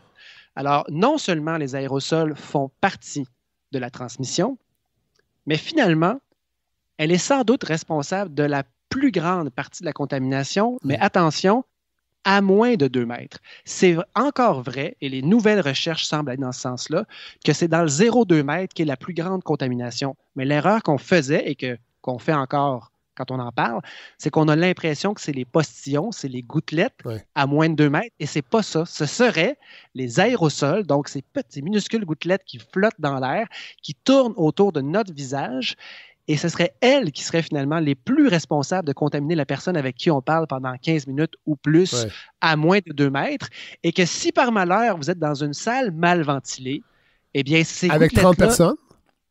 Ou pas beaucoup, 3-4 personnes dans une salle mal ventilée, et il y en a un là-dedans qui est en grande contagion, qui parle beaucoup. On parlait, Fred, des super propagateurs, et on se disait, mais qui est un super propagateur? Et là, on est en train de revirer ça de bord, Fred. On est en train de se dire, finalement, la question, c'est peut-être pas qui est un super propagateur. On sait que le temps de contagion, le moment où la personne est contagieuse reste un peu mystérieux. On ne sait pas trop c'est quand, mais on sait que quand la personne parle, elle est beaucoup plus contagieuse. Mais ce serait peut-être des situations de super propagation et non pas des super propagateurs. C'est intéressant. Ça. Oui, c'est vraiment ça la différence. Et il y a un autre élément très important que j'aimerais que tout le monde comprenne, c'est qu'on se rend compte que finalement, ce ne sont pas des gouttelettes, des grosses gouttelettes qui nous volent dessus directement dans la gueule ou dans la bouche ou dans le nez, ou des affaires qu'on a sur nos mains qu'on se met dans les yeux ensuite. C'est plutôt le petit nuage qui tourne autour de la personne infectée. Si on s'approche trop ou dans un endroit mal ventilé, qu'on baigne dans une concentration élevée. Donc, tu sais, dans une classe avec 2-3 enfants infectés, ils ont beau avoir un masque, le petit nuage, là, il va être limité à cause du masque, mais il va toujours bien être là. Et si on n'ouvre jamais les fenêtres, bien là, on pourra contaminer 2, 3, 4 enfants. Et la grande affaire, Fred, que j'ai découvert aussi, que je n'ai pas découvert, mais que j'ai comprise en lisant, c'est qu'on se rend maintenant compte que l'endroit de prédilection par lequel le virus entre, ce n'est plus, on s'imaginait que c'était les poumons, la gorge, c'est le nez. C'est l'endroit où ce virus-là se fixe le plus facilement. Et ce que ça veut dire comme nuance, c'est que tous ces gens à qui on disait « vous portez le masque pour protéger l'autre », eh bien, ce n'est plus vrai. On se rend compte que de porter un masque et de le porter bien comme il faut, pincé sur le haut de son nez, ça protège également celui qui le porte. Oh, ben là, attention, encore une fois, je ne voudrais pas que ce que vous dites là nous procure un faux sentiment de sécurité si notre masque est bien placé. Eh bien, Fred, non, parce que justement, si on était, je sais que vous déconnez, mais c'est important, c'est que dans le fond, la nuance que l'INSPQ commence à avancer, c'est que même à 2 mètres, gardez donc votre masque, parce que les aérosols peuvent peut-être jouer un rôle. Eh bien, ce qu'on comprend, c'est qu'en réalité, et ce qui va peut-être être avoué dans 1 mois et demi, ce qui n'est pas si pire, Fred, finalement, c'est qu'on est toujours bien dans les mêmes consignes. Portez le masque, restez à moins de 2 mètres, puis on l'a fait, là, ouvrez-les les fenêtres. Et travaillez sur l'aération. Et là, il y a des engagements qui ont été pris pour le monitoring de l'aération. Donc, c'est vrai, Fred, que notre gouvernement n'est pas hyper transparent, a de la misère à reculer quand il s'est trompé. Mais la pression des médias, la pression des lettres des médecins, ils sont sensibles à ça. Oui. Tant mieux. Et j'ai l'impression, malgré tout, que notre ami, pas Claude Legault, François Legault, est réactif. C'est-à-dire, s'il se rend compte que son ballon ne fonctionne pas, ce gars-là s'ajuste. Et ça me ramène au printemps, puis je vais terminer avec ça, Fred. Rappelez-vous, au printemps, on disait, mon Dieu, mais il est en train de réouvrir l'économie beaucoup trop rapidement. Et là, les gens se tournaient vers le Québec en disant, oh, François Legault fait un jeu de dés très, très inquiétant. On allait réouvrir les CPE à Montréal, les écoles, en date du 19 mai. Et là, plus on approchait, plus on se disait, mon Dieu, ça n'a pas de bon sens. Et nous, on se préparait comme si on allait ouvrir en se disant, ça n'a pas de sens. Et il n'a pas ouvert les CPE et les écoles à cette date-là. Il a repoussé et nous, on était prêts. Et je crois bien, Fred, que si rapidement, d'ici 7-8 jours, il y a une hausse rapide qu'on pourrait associer aux écoles, je suis convaincu qu'il y a des mesures additionnelles touchant les écoles, Fred, qui vont être appliquées. C'est ma prédiction. Mais ça, pour ça, Godefroy, il va falloir que le gouvernement arrête peut-être de nous dire que la majorité de la propagation se fait à la maison. Parce que en continuant à utiliser ce paradigme, c'est comme si on mettait les écoles dans des bulles et les milieux de travail. Puis là, on parle pas beaucoup des milieux de travail, mais je serais curieux de voir ce qui se passe sur les chantiers de construction, ce qui se passe à bien des endroits. Mais c'est ça, on a décidé de laisser tout ça ouvert avec des raisons politiques tout à fait valables, mais j'ai hâte de voir, sincèrement, Godefroy. J'ai des anecdotes, Fred, d'écoles, d'éclosion dans les écoles, et je vois comment ça se passe. Et ça ressemble au CPE, c'est-à-dire la ligne entre, j'en ai déjà parlé ici, la ligne entre la santé publique et les écoles, elle est directe. Le contrôle des éclosions, quand il y a des symptômes et quand ça commence à dépister, on les lève, les cas, et on les trouve, et il y a un certain contrôle, alors que, Fred, les éclosions Mais dans les milieux de travail, j'ai des exemples très précis de gens qui sont tombés, Fred, qui sont sur un respirateur dans le coma en ce moment. Et quand on appelle au travail, non, il n'y a pas d'autres cas. Et la santé publique n'a même pas appelé pour faire le suivi parce qu'ils ne sont pas au courant de l'éclosion. Et donc, je crois aussi que c'est ce que mes contacts à la santé publique à Montréal me disaient déjà et que je constate encore plus, c'est que dans les écoles, le dépistage est une coche plus efficace que dans les milieux de travail. Probablement. Et donc, sans doute surreprésenté. Je ne te dis pas que les écoles ne sont pas un élément. L'école fait partie de l'épidémie, c'est certain et certain. L'école fait aussi partie du futur de la société. Évidemment. Et la décision de Legault, Fred, c'est un équilibriste en ce moment. Et mon Dieu, je ne voudrais pas être à sa place. Et malgré tout, Fred, je garde la foi et je respecte les consignes. Je continue à m'informer. Mais disons que les prochains 15 jours pour ce gouvernement-là, ça va être vraiment quelque chose. Parce que si on est dans un plateau et que ça ne bouge pas trop, ça va lui donner un peu raison. Mais il y a besoin de plus que ça. Il y a besoin que ça baisse. Oui. Et ça va être vraiment, vraiment, vraiment difficile. Ça va être extrêmement intéressant à suivre, Godefroy. Vous allez être là pour le faire. Et là, j'invite les gens qui nous écoutent. Je sais que ça va susciter des réactions à nous écrire. Soit par Facebook, soit au baladofredsavard@gmail.com parce que vous le savez, là, on insiste beaucoup sur cette idée de communauté avec la balado, puis au cours des 3 saisons, ça nous a énormément aidé, ça a affûté notre jugement sur certaines choses, parce que des gens dans les hôpitaux, dans les écoles, dans les départements universitaires nous écrivent, des fois nous disent vous êtes trompés, puis on est dans la discussion vraiment, là, je veux pas trop faire de politique, bien qu'on n'a pas le choix, parce que le politique est extrêmement présent dans toute cette pandémie-là. Des fois, c'est problématique, des fois, c'est bien. Mais j'invite les gens à nous aider à poursuivre cette réflexion-là ensemble dans ce projet de balado qui est Godefroy, vous allez suivre ça de façon très, très serrée pour nous dans les prochaines semaines. Il y a autre chose que j'ai à dire à vos auditeurs il y en a plusieurs qui m'ont dit j'espère que Colombe va bien. Colombe qui a attrapé la COVID après les fêtes. Eh bien, mon cher Fred, Colombe est décédé. Mais voyons! Ben oui, ma grand-mère qui était c'est donc bien triste, ça, très âgée. Ben oui, 98 ans. La maman de ma mère est décédée des suites de la COVID pendant les fêtes. Bon. Et donc, écoute, c'est pas... J'ai eu plusieurs messages pas de sympathie parce que les gens se disaient comment elle va, j'espère qu'elle va bien et tout. Ça s'en venait, on le savait, mais la COVID, ce n'est pas une légende, mon vieux Fred. Non, mais ça, on le sait, ça. Et si les gens pouvaient faire attention, les mesures qui sont en place, c'est ce que Massé disait dans un extrait que je n'ai pas passé, si elles étaient respectées, on le sait, pour l'avoir vu ailleurs dans le monde, elles sont efficaces. Oui. Maintenant, il faut les respecter. Voilà. C'est bien dit. Mais mes sympathies, God, je savais pas ça, vous me l'apprenez, je l'apprends en même temps que tout le monde, là.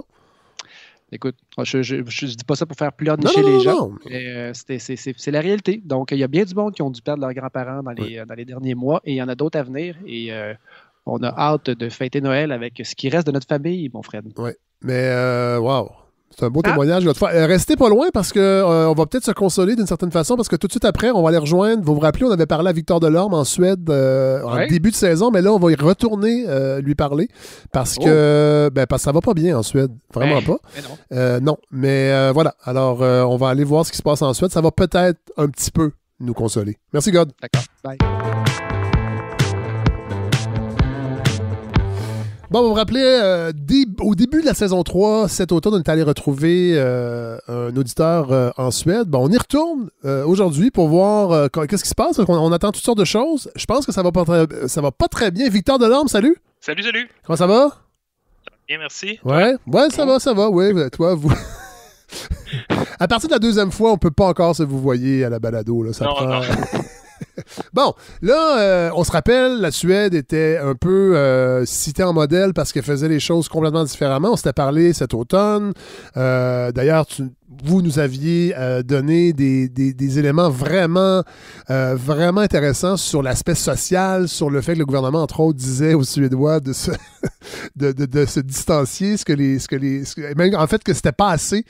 C'était même un problème en Suède que les gens étaient trop distanciés. Mais là, visiblement, le modèle suédois semble avoir beaucoup de failles, Victor Delorme. Oui, effectivement. Mais on commence à percevoir, surtout depuis octobre, augmentation très marquée au niveau de l'infection et surtout du nombre d'hospitalisés et de morts. Oui. Là, les derniers chiffres, moi, ce que j'ai sur le Worldometers, qui est une espèce de plateforme qui suit l'évolution du coronavirus partout dans le monde, on parlait de 10 185 morts. 518 783 cas de COVID présentement en Suède. Là, je pense que les chiffres, vous avez reçu une mise à jour qui est un peu plus précise.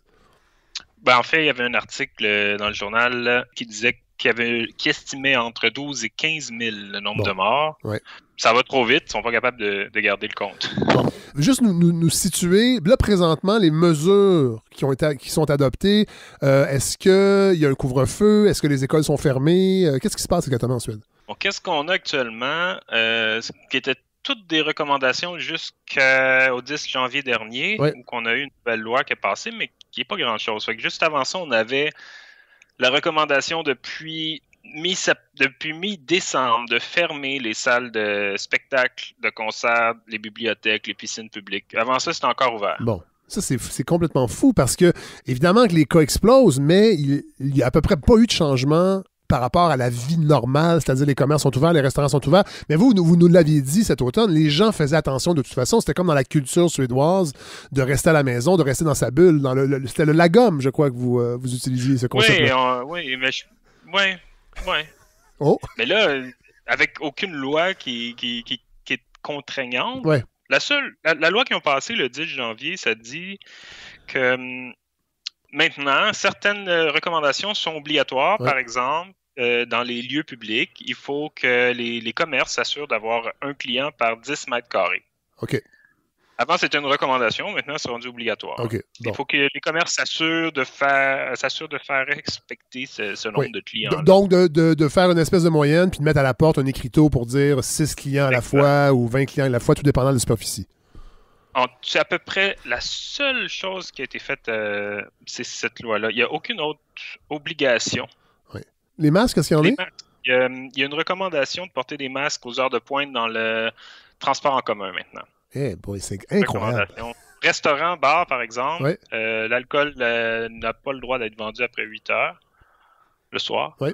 Et il faut garder maximum 4 par table et 1 mètre de distance entre les tables.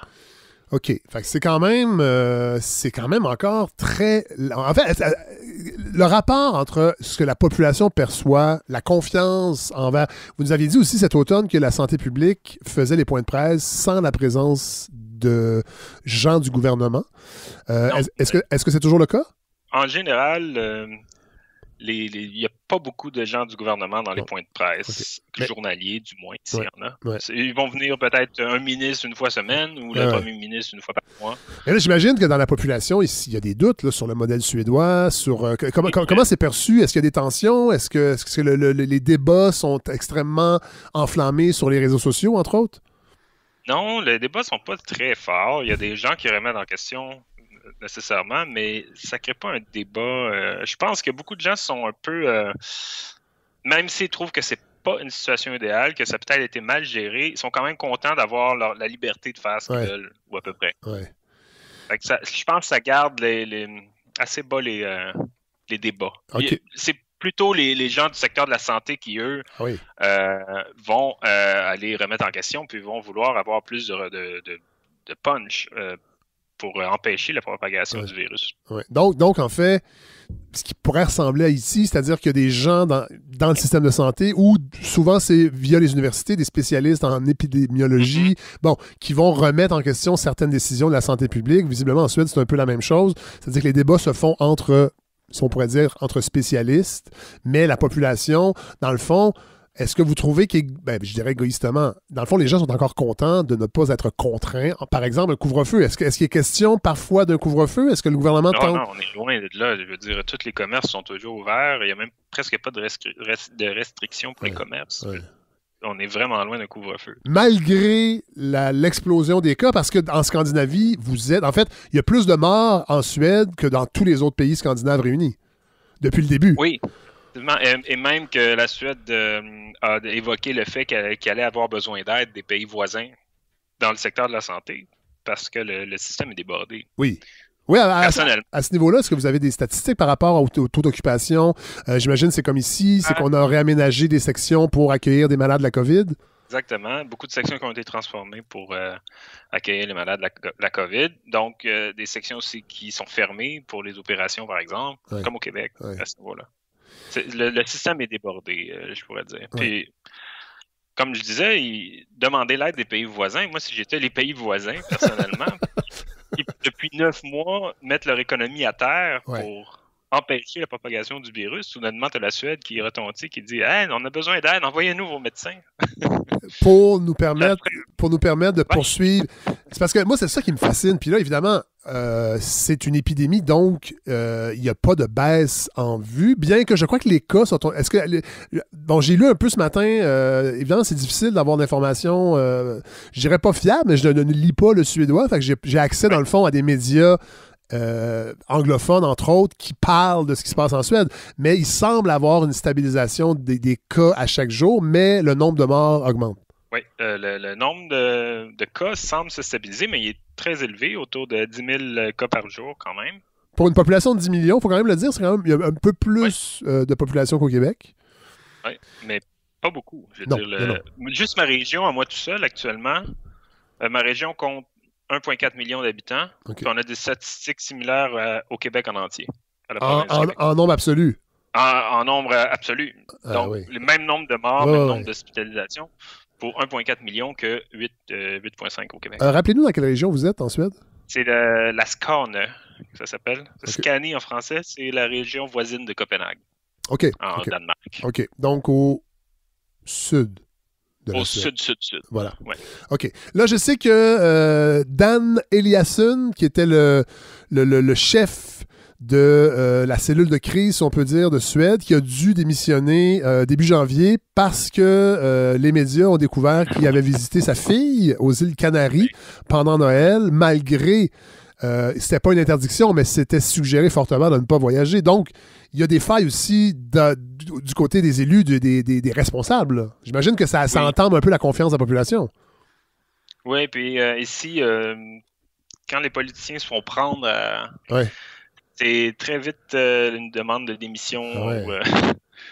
Le ministre des Finances du Québec ne pourrait pas rester en place. Les ministres Fitzgibbon n'auraient pas beaucoup de plaisir en Suède, c'est ça que vous me dites? Non, pas du tout. Il serait plus là du tout, plus dans le portrait. Est-ce que vous avez l'impression, dans vos réseaux sociaux, là je parle pas les médias sociaux, mais dans vos amis, votre famille, est-ce qu'il y a une inquiétude?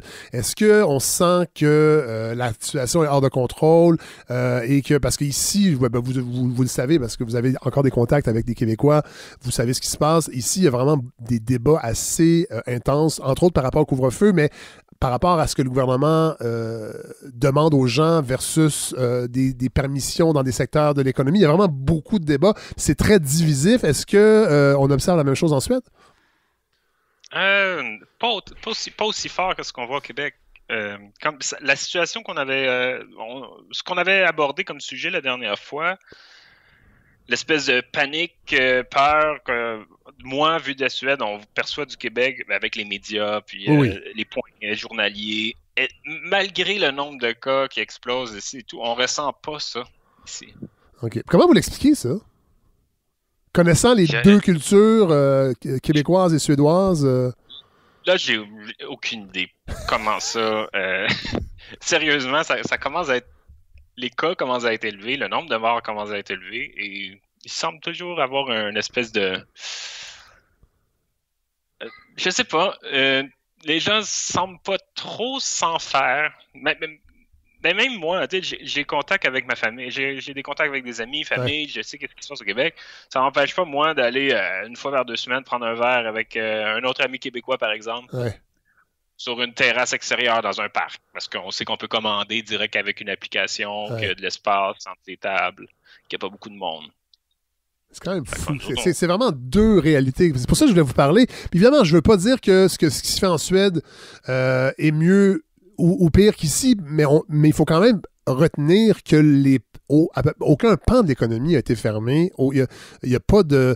Les gens ne profitent pas de subventions d'appoint qui ont été créées lors de la COVID comme ici, avec évidemment les milliards de déficits qui s'accumulent. Moi, c'est ça qui me fascine. Est-ce que vous avez... Ben vraiment, vraiment, parce qu'ici, je veux dire, moi, je connais beaucoup de gens, entre autres dans le milieu culturel, qui sont en détresse vraiment financière et psychologique. Il y en a qui, évidemment, qui décident de faire, qui se sont recyclés. Il y a des commerces, il y a des secteurs entiers de l'économie qui vont pas se relever, entre autres les restaurants aussi, les bars. Et on arrive, évidemment, il y a plus de cas en Suède et ça risque de continuer. Mais reste qu'au final, ça devient difficile de départager si la stratégie suédoise était si mauvaise. Et là, je dis ça en toute réserve. Quand on sait les impacts périphériques que la COVID a eu, oui, il y a eu des morts ici aussi, mais il y a une détresse psychologique aussi qui est de plus en plus palpable. Et en Suède, on a quand même décidé d'amoindrir ce choc-là, si on peut dire. On en paye peut-être le prix aujourd'hui, mais nous aussi, on paye le prix d'une certaine façon. Est-ce que vous avez l'impression que la Suède continue dans cette espèce d'idée d'immunité communautaire plus ou moins assumé? Oui, officiellement, c'est non assumé, si on s'entend. C'est ça, ils disent pas. Il n'y a aucune personne haut placée qui va dire qu'il y avait un but d'immunité collective. Ouais. Mais je sais pas, j'ai comme l'impression qu'ils se croisent les doigts et qu'ils attendent que le vaccin fasse son effet. Oui. Puis la campagne de vaccination ensuite, comment ça se déroule? Parce qu'ici, il y a eu quelques ratés. Évidemment, il y a un... Pardon? Une semaine et demie. Ça vient de commencer, il y a une semaine et demie, 2. OK. Et par le passé, est-ce que... je ne sais pas, mais j'ai l'impression qu'avec une société suédoise qui semble quand même relativement bien organisée, j'imagine qu'il n'y a pas de crainte. Est-ce qu'il y a des craintes dans la population que la campagne ait des ratés, qu'elle ne se déroule pas assez vite? Est-ce qu'il y a des gens qui contestent l'ordre prioritaire? En fait, le Tegnell, la personne en charge justement du système de santé, on va dire... d'organiser la vaccination, les épidémies, je ne sais pas comment le traduire en français. C'est une des premières fois que le gouvernement ne suit pas son conseil. Il disait de ne pas vacciner les gens qui travaillent dans le réseau de la santé, mais de commencer juste par les centres de personnes âgées, les personnes les plus vulnérables âgées. Et le gouvernement a dit non, on va aussi vacciner en parallèle les hôpitaux les plus affectés, le personnel des hôpitaux. Je pense que vous avez là aussi un débat similaire au Québec à propos de ça. Tout à fait. Fait que, oui, eux autres aussi, les mêmes questions, je pense, à savoir il y a tellement de monde prioritaire qu'ils ne savent plus trop les envoyer. Ouais. Et dernière question, je dirais pas les complotistes, mais les gens réfractaires, les anti-vaccins, entre autres, parce qu'ici, on s'est rendu compte que dans le personnel de la santé, il y avait quand même une bonne proportion de gens qui ne voulaient pas être vaccinés. On ne sait pas pourquoi exactement. C'est la même chose? On a la première statistique qui est sortie, 4 personnes sur 10 ne veulent pas se faire vacciner dans le réseau de la santé. Ah ouais, mon Dieu, c'est un peu plus élevé qu'ici. Ouais, ici, c'était 30 à peu près. C'est incroyable. Oui. Est-ce que vous, et là, je ne veux pas tomber dans le sensationnalisme, mais bon, vous avez un jeune enfant? Oui. Bon, est-ce que vous avez peur d'attraper la COVID? Parce que moi, je vous dirais qu'ici, là, les écoles qui sont ouvertes, et là, de plus en plus, on semble vouloir accepter l'idée que les aérosols, entre autres, sont le principal vecteur de la COVID. Évidemment, les gens ne veulent pas envoyer leurs enfants à l'école. Ils sont obligés. Le gouvernement n'offre pas l'option de l'école à la maison, à part pour le secondaire une semaine sur 2. Est-ce que, sur un plan personnel, est-ce que vous avez des appréhensions par rapport à ça? Sachant la hausse de cas actuelle? Allons-y, justement, un peu le système scolaire. Vite. Oui. Ici, les garderies sont ouvertes. L'école primaire est ouverte. Et je dirais qu'à partir de 15 ans, l'école à la maison commence. OK. Jusqu'à l'université. Oui. Donc, en bas de 15 ans, tout le monde va à l'école. Les garderies sont toutes ouvertes. Ce qui fait qu'au CPE, par exemple, où que ma fille va, il n'y a aucune mesure de protection individuelle. La seule chose que maintenant, depuis le mois de décembre, mi-décembre, on doit faire, c'est de ne pas rentrer dans la garderie. OK. Donc, on laisse notre enfant dehors. Oui. Et il essaie de ne pas trop mélanger les sections entre eux autres. Oui. Mais je veux dire, ils sont 150 kids dans divisé en 5 ou 6 sections, mais je veux dire, les employés d'entretien, la cafétéria, c'est la même pour tout le monde. Et de toute façon, les centres d'employés, c'est les mêmes. Les enfants vont ramener le virus à la maison s'ils l'attrapent. Donc, les risques sont là. Est-ce que ça vous stresse? Ben, nous, les parents de ma conjointe sont assez âgés. Donc, on essaie de faire attention. On voit pas d'amis trop. Si on en voit, ça va être dehors. Ouais. Et pendant Noël, on avait notre enfant 3 semaines à la maison. Donc, on s'est permis un peu plus. Puis là, depuis qu'on est revenu de Noël, on se questionne à l'idée de revoir nos beaux-parents avec notre enfant à la garderie, avec le hausse de cas si élevé. Les deux sont pas en bonne santé, puis on voudrait pas non plus que ce soit de nous. Fait que oui, on s'inquiète un peu quand même. Ouais. Surtout à cause du contact de la garderie, je disais. Ouais. Parce que autrement, si on va à l'épicerie qu'on voit qu'il y a trop de monde, on va mettre un masque. Ouais. Là encore, c'est pas tout le temps. Puis, un petit truc par rapport au masque, j'ai trouvé. En tout cas, ce que je perçois, je veux dire, c'est pas statistique mon affaire, là, c'est que c'est surtout les jeunes en bas de 40 ans et les personnes âgées qui vont porter un masque et les immigrants. Ah, intéressant. Après ça, des Suédois entre 40 et 65, ils ont en général non pas de masque. C'est vraiment fascinant. Je pense qu'on va s'en reparler. On a attendu quelques mois. Je pense qu'on va suivre ça de près et on va s'en reparler, Victor Delorme, dans quelques semaines, juste pour voir comment la situation évolue. Dernier petit point, là, je disais que je terminais avec mon autre question, mais je remarque aussi sur, en tout cas, le site que j'ai, le Worldometers, qui fait la recension de tous les cas partout dans le monde. En Suède, on n'a aucune statistique sur les gens qui ont guéri de la COVID, alors que c'est disponible partout ailleurs. Je ne sais pas si c'est quelque chose qui vous avait échappé ou que vous le saviez, mais est-ce qu'on en parle dans les points de presse ou les... Non, ils sont disponibles sur les sites suédois. OK. Mais en suédois. C'est plus difficile peut-être à comptabiliser. Ouais. Puis ils sont pas nécessairement journaliers dans leurs statistiques. Fait qu'il faut toujours faire des moyennes. Des fois, ils peuvent attendre une semaine pour certains chiffres. OK. Ben, Victor Delorme, merci. Malgré l'urgence, sur le plan, en fait, des stats, visiblement, on n'est pas tout à fait... Je vais encore finir avec ça. Excusez-moi, vous m'ouvrez une porte, mais parce qu'ici, c'est vraiment, on le voit sur les médias sociaux, il y a des gens qui font des graphiques. Il n'y a vraiment pas une guerre de chiffres, mais on essaie vraiment, et on met de la pression sur la santé publique pour avoir le plus de données disponibles pour être capable, après ça, de faire des tableaux puis de faire une espèce de vulgarisation qu'on publie sur les médias sociaux. Mais visiblement, en Suède, j'ai l'impression que c'est peut-être pas un enjeu important, en tout cas très important en Suède. La précision des données. Je pense que c'est plus un aspect d'administration au sens où le système de santé ici, il n'est pas conçu de la même façon qu'au Québec. Ah, intéressant. Donc, le système de santé a, on va dire, il y a un gouvernement au niveau régional, ce qu'on pourrait appeler au Québec les municipalités régionales de comté. Ah, oui. Ils ne sont pas vraiment très utilisés au Québec, mais ici, ils ont leurs propres taxes. Donc, leurs propres impôts, on va dire, directement sur tes impôts. Il y a un impôt qui va directement aux municipalités régionales de comté et c'est eux qui gèrent, totalement de façon indépendante le système de santé. Dans leur territoire. Exactement. Donc, pour que les chiffres arrivent tout au gouvernement central, ça prend un certain temps, un délai pour réunir tous ces chiffres-là. Donc, c'est plus décentralisé, en fait, qu'ici. C'est très décentralisé, ce qui c'est peut-être l'une des raisons pourquoi les chiffres sont pas aussi rapides. Ouais. Bon. Ben, c'est vraiment intéressant. Merci de prendre le temps de nous informer de ce qui se passe en Suède, Victor Delorme. On va se reparler dans quelques semaines, parce qu'évidemment, on va suivre ça de près, parce que le cas de la Suède est comme une espèce de cas qui fascine, je dois l'avouer, là, et d'avoir quelqu'un comme vous sur place, c'est vraiment, vraiment, vraiment très, très, très intéressant pour la balado. Merci, Victor. Ça me fait plaisir, Fred. À bientôt. Alors voilà ce qui conclut ce 16e épisode de la balado de Fred Savard. Je remercie évidemment Larry Dufresne, Andréane Obansawin qui me donne un coup de main extraordinaire. Je remercie les gens qui supportent le projet encore. Je sais que la campagne, on n'en parle pas tant que ça.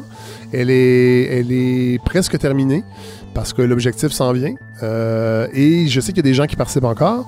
Il y a des gens qui ont cessé aussi d'appuyer le projet, puis ça, je le respecte. Je veux remercier ces gens-là aussi, qui ont fait un petit bout de chemin.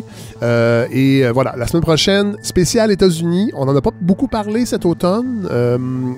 J'avoue que j'ai eu un trop-plein, mais là, avec les événements qui se sont passés en début d'année et avec l'inauguration de la présidence de Joe Biden, je trouvais que c'était le temps là, qu'on s'y penche un peu plus. Donc, on aura Andréane Bissonnette et Julie-Pierre Nadeau de la chaire Raoul-Dandurand. On aura Amadou Sadjo-Barry, professeur de philosophie au Cégep de Saint-Hyacinthe, qui va nous offrir aussi une réflexion par rapport à l'impact que ça va avoir ici au Québec et au Canada. Et Mathieu Bellil va nous offrir également ses réflexions. Donc, on se retrouve la semaine prochaine. Bonne semaine tout le monde. Faites attention à vous.